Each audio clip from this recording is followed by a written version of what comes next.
Joia, gente, nós vamos continuar a nossa conversa, nosso bate-papo sobre essa série, Vulnerabilidade e Desnudamento, uma releitura do livro dos Salmos. A gente tem se aventurado aí já há algumas semanas a estudar alguns salmos que, na verdade, constituem orações do povo de Deus que acompanharam a trajetória de muitos discípulos de Cristo e que também podem acompanhar a nossa trajetória de vida. Em outras palavras, o livro dos Salmos constitui-se num verdadeiro manual de oração. Se você deseja aprender a conversar com Deus, leia os Salmos. Não decore os Salmos, mas leia os Salmos e seja inspirado pela maneira como cada salmista se desnuda diante de Deus, derramando o seu coração e as suas emoções diante do Pai, na convicção de que Ele ouve e na esperança de que Ele se manifeste em prol da sua causa, em favor do seu coração, da sua família e da sua nação. William Lazor é um teólogo do Antigo Testamento e ele fala um pouco a respeito da importância do livro dos Salmos. Quando abraçamos os Salmos, juntamos-nos a um grupo amplo de pessoas que por quase 30 séculos têm baseado seus louvores e orações nessas palavras antigas. Reis e camponeses, profetas e sacerdotes, apóstolos e mártires, monges e reformadores, executivos e donas de casa, professores e cantores populares, para todos esses e para uma multidão de outros, os salmos têm sido vida e respiração espiritual. Nesse final de semana prolongado, eu recebi a ligação de uma pessoa que frequenta o nosso grupo pequeno, e ela disse assim: Renato, eu preciso muito da sua ajuda para poder orientar uma família próxima que está enfrentando uma enfermidade muito severa. E essa pessoa que está doente, ela está bem próxima da morte. O que eu poderia passar para eles lerem? Então eu dei 3 dicas de 3 salmos para que eles pudessem ler, para que eles pudessem enfrentar esse vale da sombra da morte, e eu tenho plena convicção da importância de se ler os salmos em momentos assim, em momentos de dor, em momentos de luto. Eugene Peterson, um pastor segundo o coração de Deus, livro que foi escrito por ele algum tempo atrás, disse assim a respeito dos salmos: não existe outro lugar em que se possa enxergar de forma tão detalhada e profunda a dimensão humana da história bíblica como nos Salmos. A pessoa em oração reagia à totalidade da presença de Deus, partindo da condição humana concreta e detalhada. Curioso, né? Enquanto algumas espiritualidades por aí vivem incentivando a gente a se tornar mais divinos do que na verdade nós somos, mais perfeitos do que na verdade nós somos, mais fortes do que na verdade nós somos, os salmos nos fazem um convite contrário. O convite para nós reconhecermos as nossas fragilidades, os nossos medos, as nossas angústias, a redescobrirmos a nossa dimensão humana, porque é exatamente com a pessoa humana, frágil e limitada, com quem Deus quer se relacionar. Ele não quer se relacionar com um personagem que você criou nos últimos anos. Sabe aquele personagem do homem que pode todas as coisas, que dá conta de todo o recado no ambiente de trabalho, que sempre vence as adversidades, ou então da esposa, da mulher amadurecida, forte, que não chora como as outras mulheres. Não. O Senhor quer se relacionar com quem nós somos e com a verdade daquilo que nós trazemos dentro do nosso coração, dentro do nosso peito. Bono Vox tem sido uma dessas pessoas contagiadas pelo livro dos Salmos, E eu tenho apresentado domingo após domingo um trecho da conversa entre ele e o Dr. Eugene Peterson, citado há pouco, que foi exatamente o tradutor da Bíblia, a Mensagem, que tornou os Salmos uma literatura ainda mais próxima do nosso coração e da nossa própria humanidade. Eu quero compartilhar com vocês mais um trechinho dessa linda experiência, dessa linda conversa, para você desfrutar. What do we do with violence? Violence in our own hearts, the sense of wanting to do violence and the violence in the world. That's a hard question. We need to find a way to cuss without cussing. And the imprecatory Psalms surely do that. They just lay it out. And I think they're really important.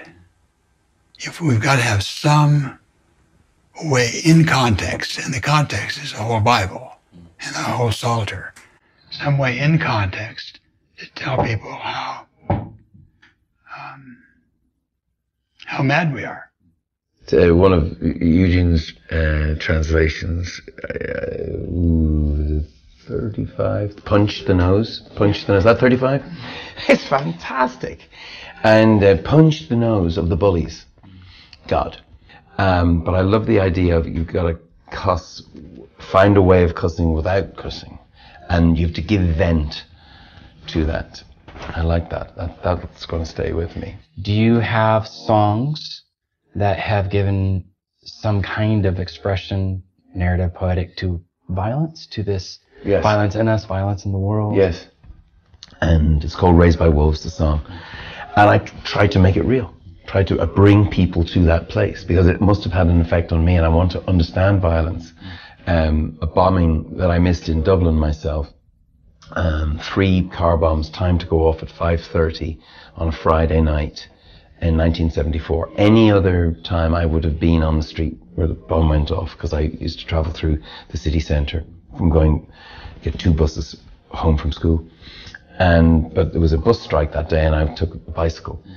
And I have no problem with the Old Testament. I don't see God as a violent God, but I think the world is a violent place, and it does reflect that.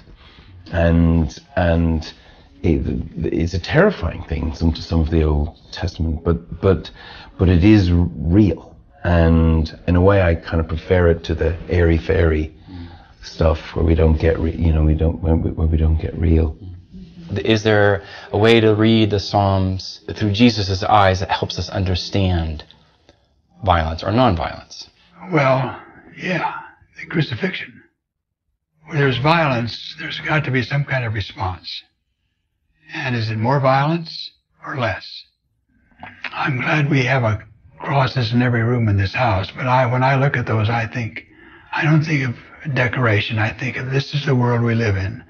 And it's a world with a lot of crosses. And I just would like to spend my life doing something about that through scripture, through preaching, through friendship. And now my years are getting shorter and don't have nearly as many left. But I don't want to escape the violence.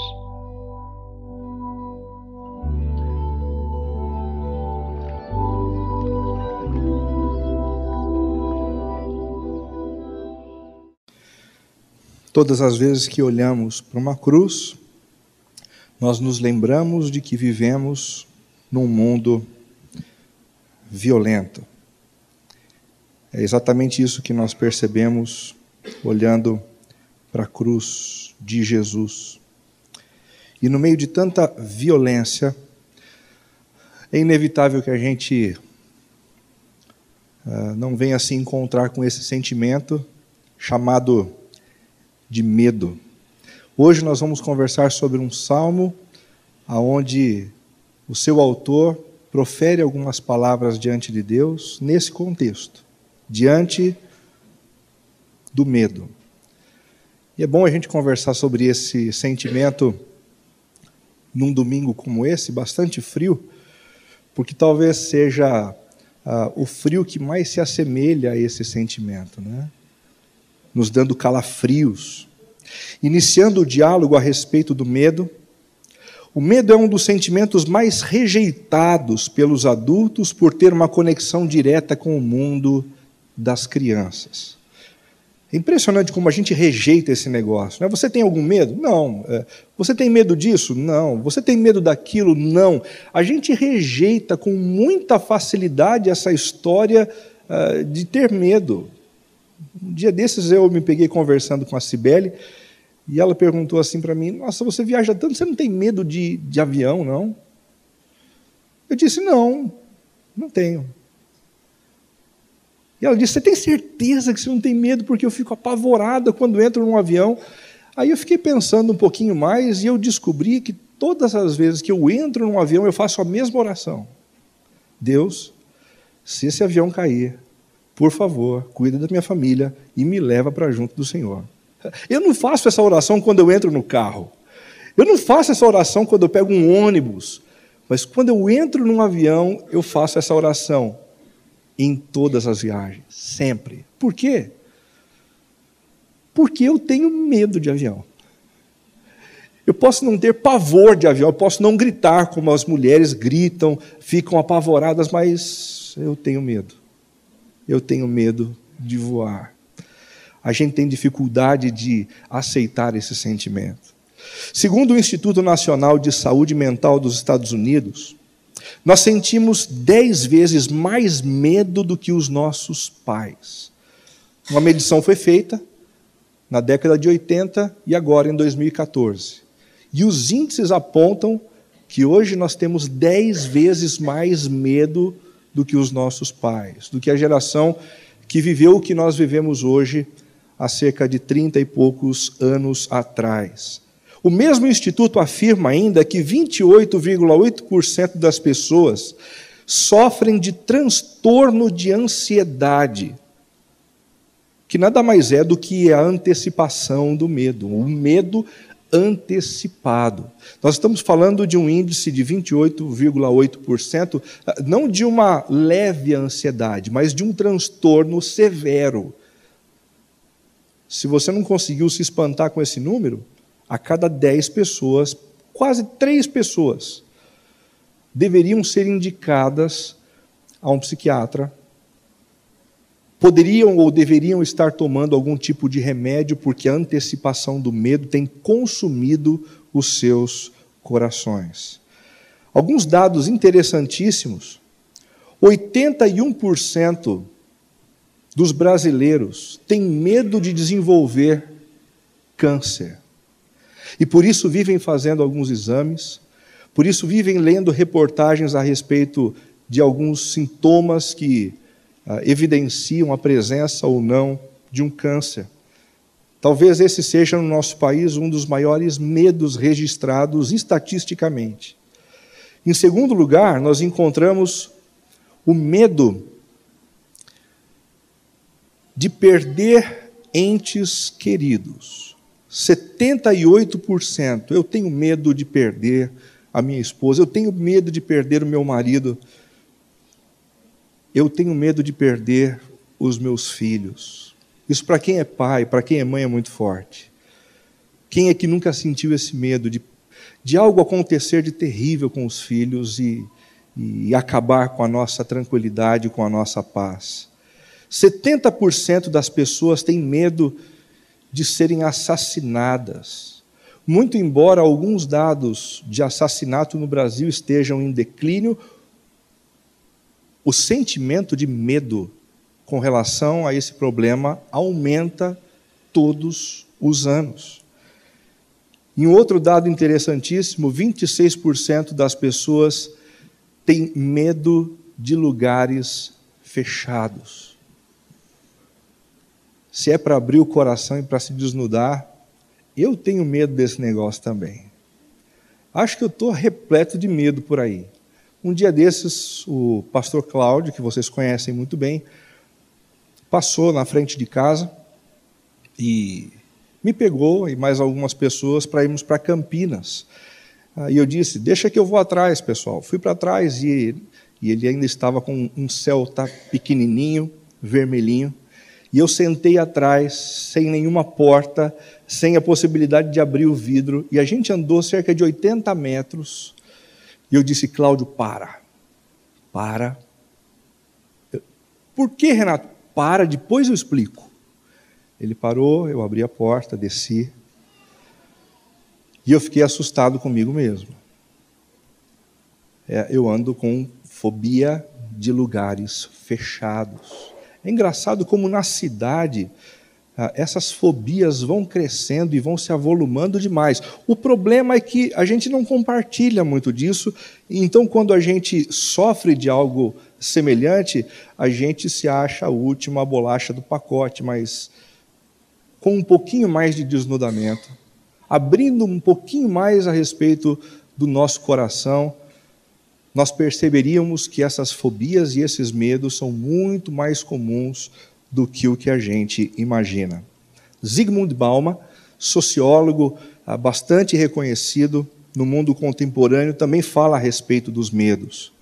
Os medos são muitos e são diferentes no contexto urbano, mas eles alimentam uns aos outros e a combinação destes cria um estado na mente e nos sentimentos que só pode ser descrito como um ambiente de insegurança. Nos sentimos inseguros, ameaçados, não sabemos exatamente de onde vem esta ansiedade e como proceder. Se fica difícil para você perceber medo no seu coração, diz Zygmunt Bauman, esteja atento aos seus sentimentos de insegurança. Porque por trás dos seus sentimentos de insegurança, o medo de ser traído, a insegurança de ser passado para trás, de ser substituído no ambiente de trabalho, pode revelar um medo muito profundo. É exatamente nesse contexto que o salmista, no capítulo 56 desse livro, faz uma oração e se derrama na presença do Senhor. O salmista diz assim: tem misericórdia de mim, ó Deus, pois os homens me pressionam. O tempo todo me atacam e me oprimem. Os meus inimigos pressionam-me sem parar. Muitos atacam-me arrogantemente, mas eu, quando estiver com medo, confiarei em Ti. Em Deus, cuja palavra eu louvo. Em Deus eu confio e não temerei. Que poderá fazer-me o simples mortal? O tempo todo eles distorcem as minhas palavras, estão sempre tramando prejudicar-me. Conspiram, ficam à espreita, vigiam os meus passos, na esperança de tirar minha vida. Deixarás escapar essa gente tão perversa? Na tua ira, ó Deus, derruba as nações. Registra tu mesmo o meu lamento, recolhe as minhas lágrimas em teu odre. Acaso não estão anotadas em teu livro? Os meus inimigos retrocederão quando eu clamar por socorro. Com isso saberei que Deus está a meu favor. Confio em Deus, cuja palavra louvo, no Senhor, cuja palavra louvo. Nesse Deus eu confio e não temerei. Que poderá fazer-me o homem? Cumprirei os votos que te fiz, ó Deus.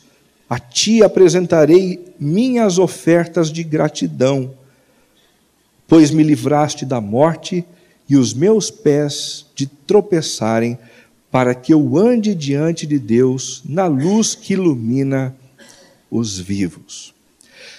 É muito difícil a gente precisar o contexto em que os salmos foram escritos. Muitos deles, nós não temos as informações referentes ao seu ambiente histórico, mas nesse caso nós temos. Qual o contexto da oração angustiada feita por Davi no Salmo 56? Em primeiro lugar, a dica de que ele acontece em meio à sua fuga desesperada do rei Saul. Para aqueles que não estão ambientados com a história do rei Davi, ele foi ungido rei de Israel quando ainda havia um outro rei governando. E ele passou a servir a esse rei humildemente, com o talento que lhe cabia. Ele era um tocador de harpa, e todas as vezes que o rei se sentia angustiado, e um espírito maligno se revolvia dentro do rei, aquela harpa, aquela música acalmava o coração de Saul. Esse era o trabalho de Davi. Com o passar do tempo, ele foi ganhando espaço, se tornou um grande líder militar e começou a coordenar algumas investidas importantes rumo à conquista de algumas terras e defesa das propriedades de Israel. Ele começou a se tornar tão famoso que algumas mulheres do reino de Israel começaram a inventar algumas musiquinhas para enaltecer o nome de Davi e esculhambar o nome de Saul.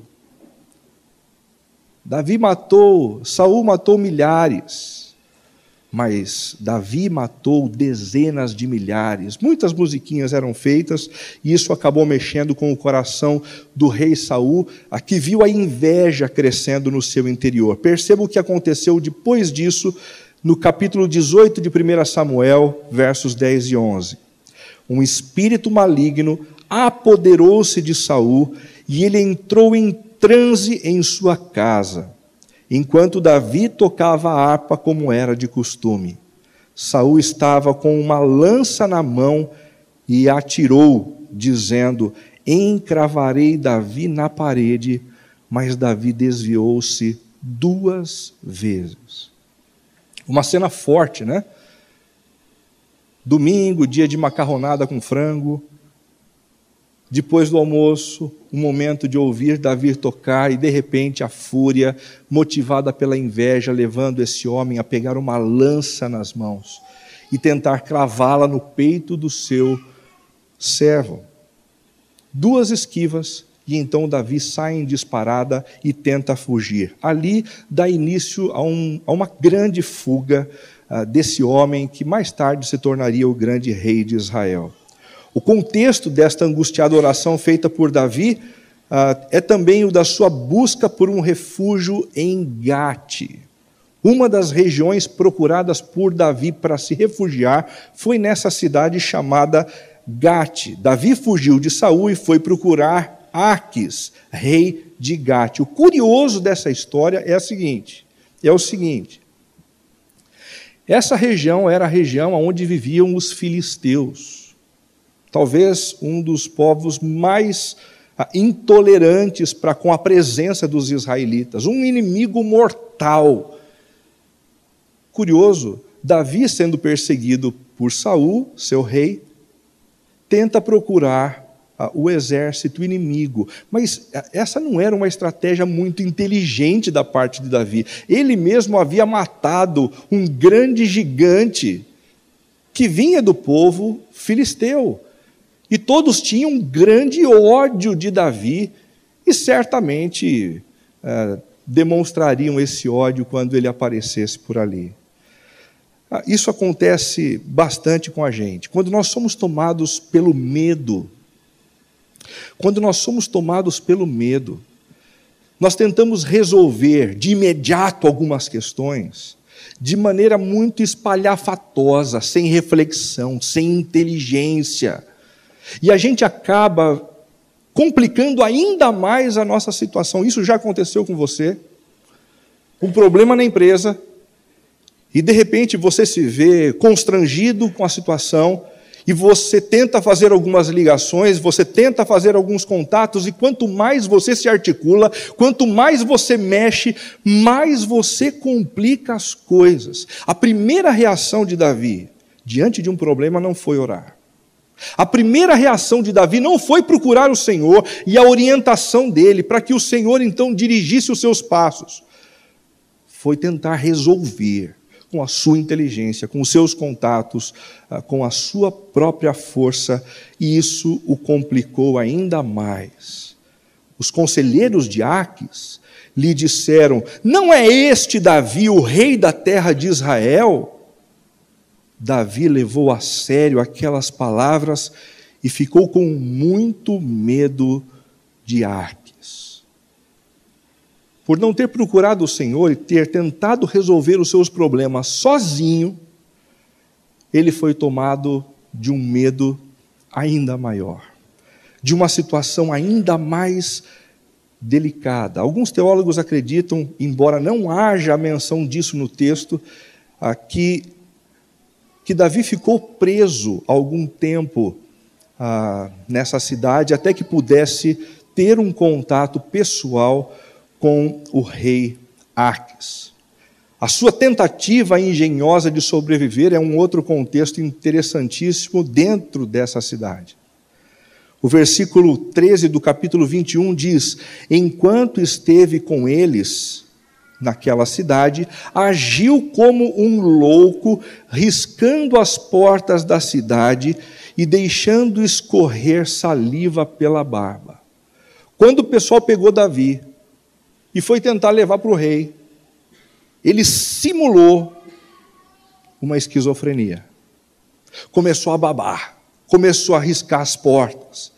E fez isso na cadeia, fez isso durante todo o trajeto, até chegar à presença do rei, de tal forma que o rei, quando olhou para aquela situação, disse assim: que sujeito é esse? Por que vocês me trouxeram ele para cá? Ele já está arruinado, já está destruído.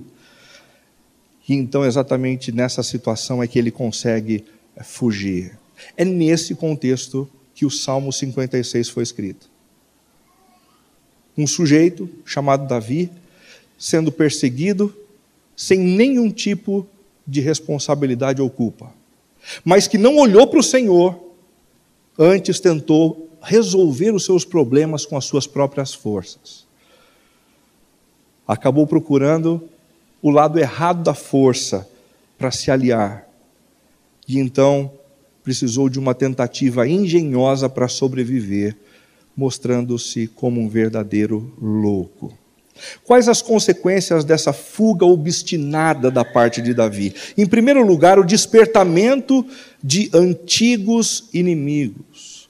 Nesse momento, os filisteus estavam tranquilos com relação a Israel, não tinha nenhum tipo de batalha reservada, armada para eles travarem.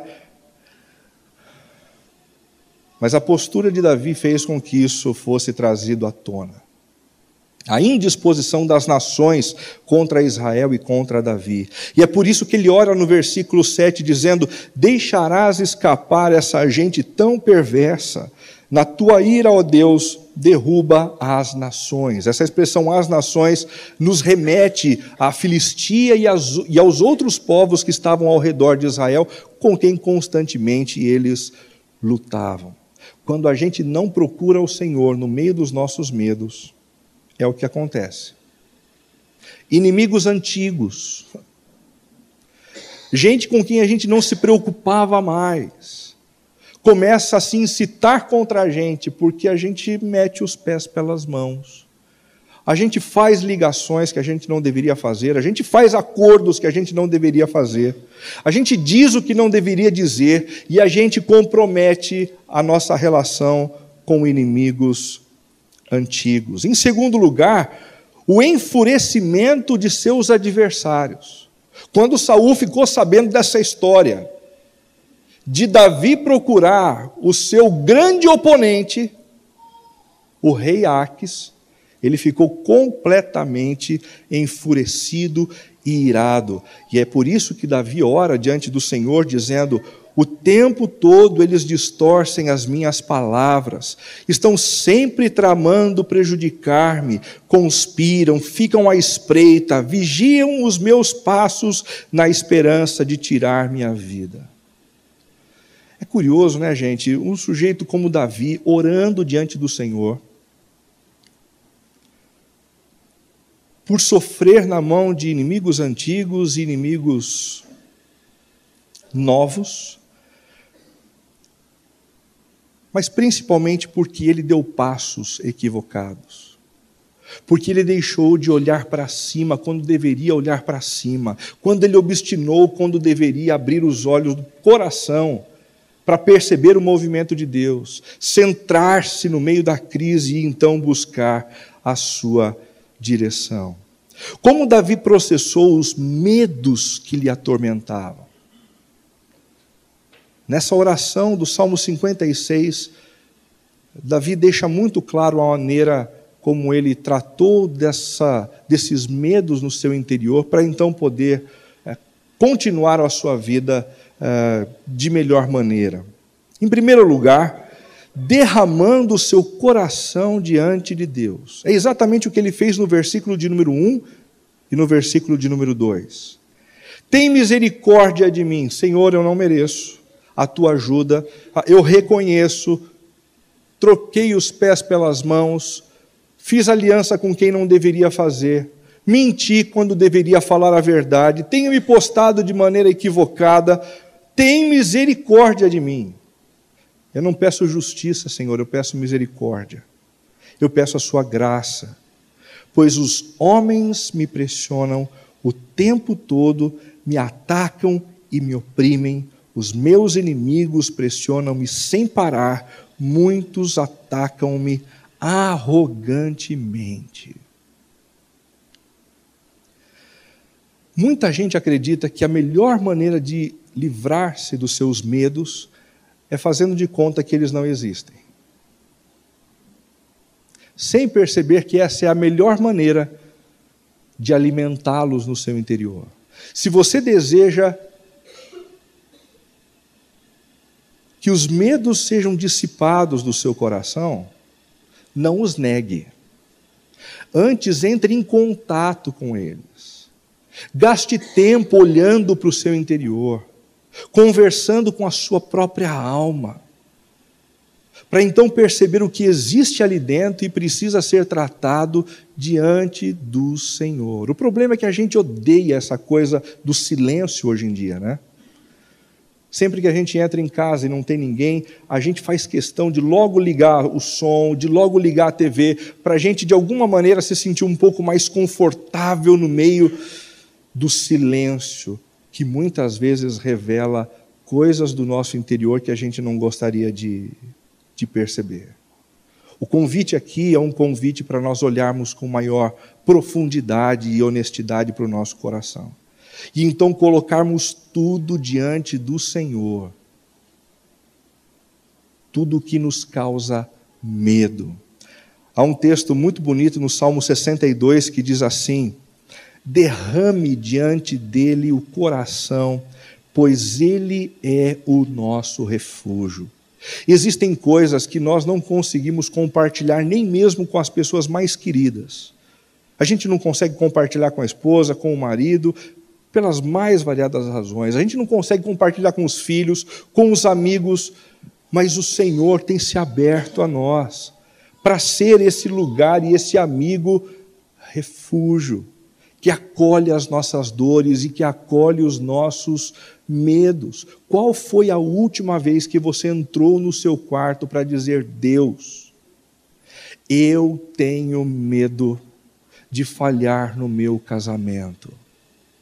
Deus, eu tenho medo de estar falhando na educação dos meus filhos.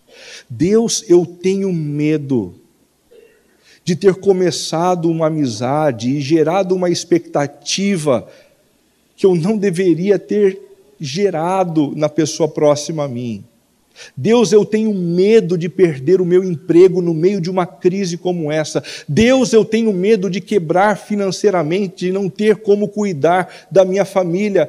Quando nós colocamos o nosso coração assim, dessa forma diante do Senhor, nós abrimos espaço para o trabalho dele na nossa vida, no nosso interior, trazendo a paz e a segurança que a gente necessita para continuar caminhando e dando passos, sem ser vencido pelos transtornos diversos da ansiedade. A segunda dica que a gente encontra nesse texto, sobre a maneira como Davi processou os medos que lhe atormentavam, foi exercitando no Senhor a sua confiança. Exercitando no Senhor a sua confiança. Mas eu, quando estiver com medo, confiarei em ti. Essa coisa do confiar em Deus, às vezes, funciona na vida da gente como um verdadeiro jargão, né? Não, mas você devia confiar em Deus. Eu confio em Deus. Quem aqui não confia em Deus? Se a gente passasse um pedacinho de papel, uma caneta para você responder, você confia em Deus? Todos nós aqui diríamos, certamente, eu confio em Deus. A grande questão é o exercício dessa confiança no meio das mais variadas situações que a gente enfrenta no dia a dia. O salmista nos desafia aqui nos momentos específicos.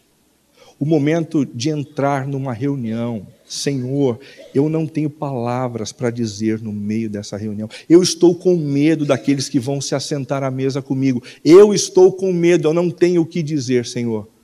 Eu preciso da tua ajuda. Quando a gente faz uma oração como essa, antes de uma reunião dura, difícil, complicada, o que a gente faz é exercitar na prática a confiança que a gente afirma em tese ter no Senhor. E quando a gente experimenta Deus nos ajudando de maneira prática, pontual, numa reunião assim, a nossa confiança aumenta nele. Que tal você exercitar um pouco mais desse diálogo com o Senhor, expressando os seus pedidos, para que então a sua confiança seja aumentada? Eu vou ter que conversar com a minha esposa para tratar de um problema que aconteceu alguns dias atrás. Senhor, não vai ser fácil, eu preciso que o Senhor me dê sabedoria para lidar com essa história. E vai para essa conversa. E experimenta o cuidado do Senhor e a direção do Senhor no meio dessa questão.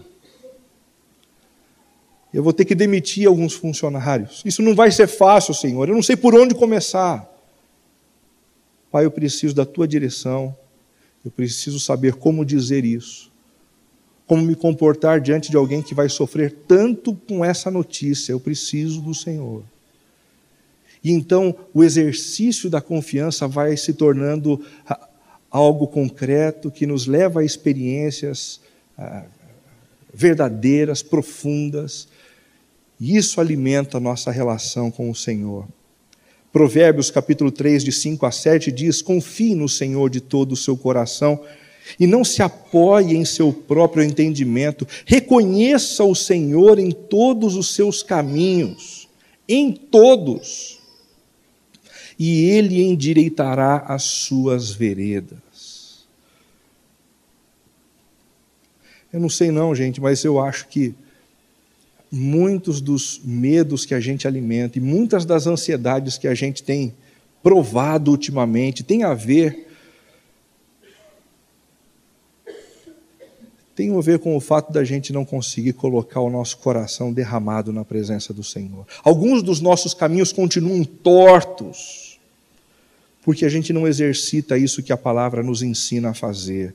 Não seja sábio aos seus próprios olhos. Tema ao Senhor e evite o mal. A terceira dica que nós temos, de como Davi processou os seus medos, é buscando fortalecimento na palavra do Senhor. Buscando fortalecimento na palavra do Senhor. Em Deus, diz Davi, cuja palavra eu louvo, em Deus eu confio e não temerei. No centro da confiança explicitada por Davi no verso 17, há a palavra que ele louva, a palavra que ele distingue das demais palavras, a palavra que alimenta o seu interior. Ele fala aqui a respeito da lei de Deus, dos estatutos do Senhor, daquilo que nós conhecemos hoje como a palavra de Deus. Ela é fundamental para te fortalecer no meio do medo, no meio das adversidades. Você tem se dedicado à leitura da palavra? Mais uma vez, uma pergunta simples, boba. Mas muito da nossa ansiedade, muito da nossa preocupação descabida e desmedida é fruto de um distanciamento da palavra que nos consola, é fruto de um distanciamento dessa palavra que nos mantém de pé. Porque ela é sim fonte de vida, fonte de energia. É através dela que os nutrientes do Senhor vêm para nos alimentar. Provérbios 1, de 32 a 33 diz: pois a inconstância dos inexperientes os matará, e a falsa segurança dos tolos os destruirá. Mas preste atenção agora. Mas quem me ouvir, viverá. Mas quem me ouvir, viverá. Renato, eu estou diante da possibilidade de uma doença muito severa. Ou alguém próximo da minha família está fazendo um exame para detectar essa doença. É um grande medo, é um grande temor. Não tem como a gente não se sentir mal diante dessa história. Eu concordo com você, mas se você se aproximar da palavra, se você ler os estatutos e os testemunhos do Senhor, se você ouvir do próprio Deus as promessas dele com relação a esta vida e com relação ao porvir, a eternidade, certamente o nosso coração permanecerá tranquilo, certamente o nosso coração enfrentará melhor, seja qual for a notícia desses exames, indicando ou não a doença minha ou de alguém querido. Quem me ouvir viverá em segurança e estará tranquilo sem temer nenhum mal. Em quarto lugar, Davi processou seus medos, reconsiderando o poder que ele acreditava que os seus inimigos pudessem ter. Que poderá fazer-me o simples mortal? Diz Davi no meio da sua oração. Que poderá fazer-me o homem? No meio da sua conversa com o Senhor, ele descobre que os homens são mortais e aquele com quem ele conversa é imortal. Que o Senhor é todo-poderoso, os homens são limitados. Que o Senhor sabe todas as coisas, mas os homens só enxergam um palmo à frente do próprio nariz. Como a oração é importante para nos lembrar disso. Quando nós encerramos os nossos olhos apenas nos problemas, os nossos inimigos ficam enormes, os nossos problemas ficam intransponíveis. A oração abre os nossos olhos para perceber uma dimensão maior. Diante do Senhor, todos os homens, sejam eles estudados ou não, sejam eles maldosos ou muito maldosos, são mortais, são menores, são menos influentes e perigosos do que aquilo que a gente imagina. Isaías 41:10 diz: por isso não tema, pois estou com você, não tenha medo. Não tenha medo, pois sou o seu Deus. Eu o fortalecerei e o ajudarei. Eu o segurarei com a minha mão direita vitoriosa. Existe uma canção antiga que talvez alguns de vocês conheçam, que diz assim: segura na mão de Deus e vai. É uma canção muito bonita que fala dessa nossa relação com o Senhor, mas ela traz consigo um pressuposto equivocado. Não é a gente que segura. No momento da dor e da aflição, não é a gente que consegue manter a presença do Senhor por perto com a nossa força. Quem segura na nossa mão é o próprio Deus, é o próprio Senhor. É Ele que com a sua força nos impede de irmos longe demais. É Ele que com o seu poder nos mantém perto do seu coração, realinhando as nossas emoções. Eu o segurarei com a minha mão direita vitoriosa. E por último, Davi processou os seus medos que lhe atormentavam, fazendo suas petições de forma bastante objetiva. E petição é petição. Quando a gente decide pedir alguma coisa para Deus, Ele nos acolhe sempre. E sempre avalia aquilo que deve ser dado e aquilo que não deve ser dado. Nós temos a liberdade de conversar com o nosso Pai assim. Ele diz, ele afirma, na tua ira, ó Deus, derruba as nações. Engraçado que no momento da perseguição, Davi não clama pela bondade de Deus, pela mansidão. O que ele precisa é de um Deus forte, de um Deus poderoso. Senhor, manifesta a sua ira. Uma descoberta bíblica interessante é que a ira necessariamente não é algo ruim. O problema não é termos ira, o problema é darmos vazão à ira de tal forma a pecar, a fazer com ela o que é injusto, o que é mal. Nós não temos condições de lidar com a nossa ira dessa forma perfeita, mas o Senhor, sim. Ele pode exercer a sua ira sem estabelecer vingança. Ele pode estabelecer a sua ira fazendo com que a justiça seja estabelecida também. Uma segunda coisa que ele pede: registra tu mesmo o meu lamento, recolhe as minhas lágrimas em teu odre. O que ele está pedindo aqui é: Senhor, cuida das minhas lágrimas, como o sommelier cuida da sua própria garrafa de vinho. Com cuidado, com carinho, com amor. Não seja indiferente com o meu sofrimento, Pai. Não existe coisa pior no mundo do que sofrer, e sofrer com a sensação de não estarmos sendo percebidos por Deus. E é isso que ele pede para o Senhor. Outros salmos respondem a essa colocação de Davi, mostrando que Deus se inclina àqueles que estão precisando de ajuda. Ele é aquele que não é indiferente, mas é um Deus próximo, cuidadoso e que zela pelos seus.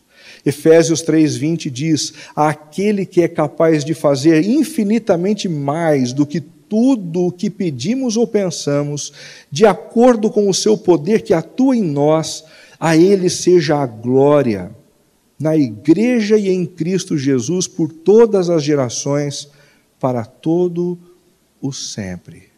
Quais são os seus pedidos?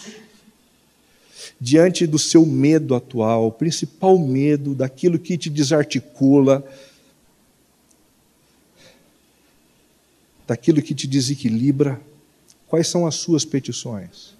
A notícia que esse texto diz é que o Senhor é capaz de fazer infinitamente mais do que o que a gente pede. Infinitamente mais do que pedimos ou pensamos. Que votos o salmista reafirma disposição em cumprir depois da manifestação do Senhor e da libertação dele diante dos inimigos? Duas. A primeira delas, o voto das ofertas de gratidão. Senhor, se o Senhor ouvir a minha oração, se manifestar nessa situação que eu estou vivendo aqui, eu vou me apresentar diante do Senhor com ofertas de gratidão. E o que eu vou trazer para o Senhor vai gostar. O Senhor vai se alegrar nisso.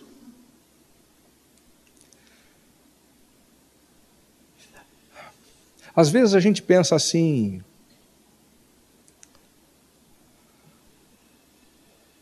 a nossa esposa sabe que a gente a ama. Por isso a gente não precisa ficar chegando em casa com flor o tempo todo.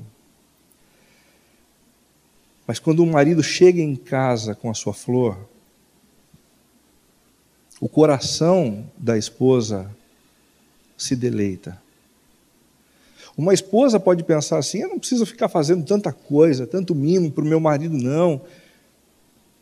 Mas se você chegar em casa,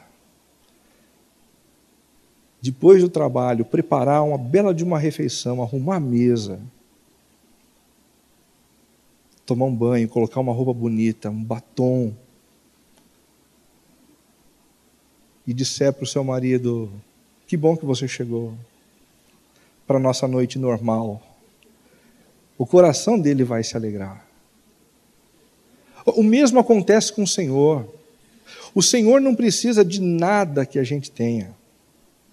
O Senhor não precisa do nosso dinheiro, o Senhor não precisa dos nossos bens, o Senhor não precisa das nossas propriedades, o Senhor não precisa do nosso tempo, o Senhor não precisa do nosso serviço. Ele continua sendo Deus sem a gente e sem aquilo que a gente tem.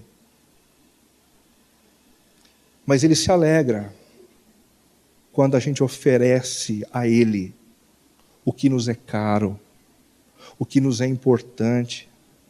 Em Deuteronômio capítulo 16, versos 16 e 17, nós temos algo muito interessante. Os seus homens se apresentarão ao Senhor, ao seu Deus, no local que Ele escolher, por ocasião da festa dos pães sem fermentos, da festa das semanas e da festa das cabanas. Nenhum deles deverá apresentar-se ao Senhor de mãos vazias. Nenhum deles deverá apresentar-se ao Senhor de mãos vazias. Nós vamos festejar o Senhor. 3 festas incríveis. Vai ser ótimo, nós vamos cantar louvores, nós vamos ouvir da palavra. Mas, homens, nós não vamos chegar de mãos vazias perante o Senhor. Não porque o Senhor precise da nossa riqueza, dos nossos bens, das nossas propriedades, mas porque Ele se alegra em ver cada um de nós oferecendo a Ele o que nos é caro. Nenhum deles deverá apresentar-se ao Senhor de mãos vazias. Cada um de vocês trará uma dádiva conforme as bênçãos recebidas do Senhor, do seu Deus. O Senhor tem ouvido as suas orações? O Senhor tem cuidado de você no meio dos seus medos? Não se apresente diante dele de mãos vazias. Ele não precisa do que você tem, mas a entrega do que lhe é caro,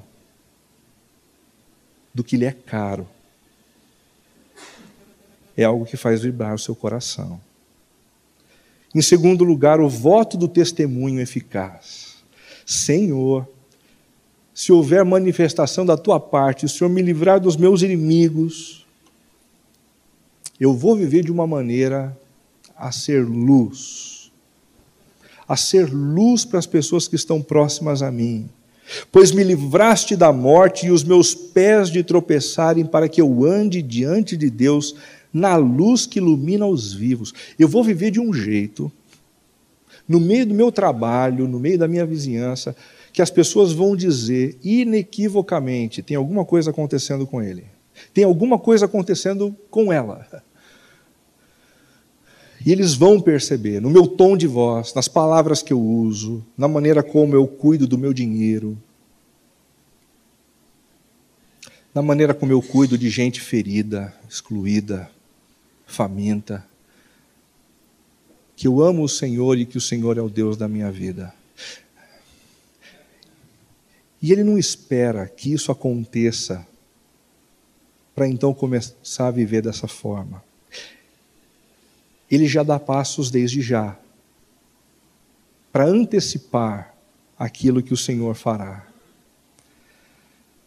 1 Pedro 2,9 diz, vocês, porém, são geração eleita, sacerdócio real, nação santa, povo exclusivo de Deus, para anunciar as grandezas daquele que os chamou das trevas para a sua maravilhosa luz. Deus tem sido bondoso para com a gente. A gente sempre se preocupa com aquilo que está para frente. Mas vamos ser honestos. Se a gente olhar para trás, existem muitos motivos. Para a gente se alegrar, para a gente dizer, Pai, muito obrigado. Tudo que Ele fez por nós tinha como objetivo maior nos tornar povo exclusivo dEle. Geração eleita, sacerdócio real, nação santa. Para quê? Para anunciarmos as grandezas daquele que os chamou das trevas para a sua maravilhosa luz. Concluindo, gente, diante do medo paralisante, derrame o seu coração perante o Senhor. Não negue o que existe dentro de você. Se existe algum temor, ore. E coloque o seu temor diante do Pai. Exercite constantemente a sua confiança nele. As pequenas coisas. Nessa reunião, Senhor. Nessa conversa com a esposa, com o marido. No determinar do meu orçamento esse mês. No pagamento de algumas dívidas. Em terceiro lugar, busque o fortalecimento na palavra de Deus. Não fique sozinho. Debruce na palavra. Ouça o que a Escritura tem para te dizer. E que as promessas do Senhor te mantenham de pé. Reconsidere o poder das suas adversidades ou dos seus adversários. Eles são reais, eles existem. Mas lembre-se, eles são mortais. E o Senhor é imortal. Eles têm poder, mas o Senhor é o Todo-Poderoso.